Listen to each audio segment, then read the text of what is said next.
लहगी लहगी लटों से तेरी उलझने लगे, सुलझने लगे है वादे मेरे।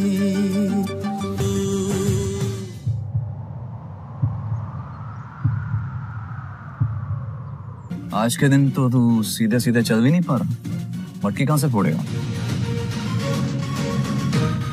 भाई मैं तो कहता हूँ कि हार मान लो, वरना सीधे सीधे 2 मिनट में गिर जाओगे। ओके, यही तो मजा है यार मटकी फोड़ने में। गिर के खड़े होने में, चलने में। जब तक तुम्हें तुम्हारी मंजिल ना मिल जाए।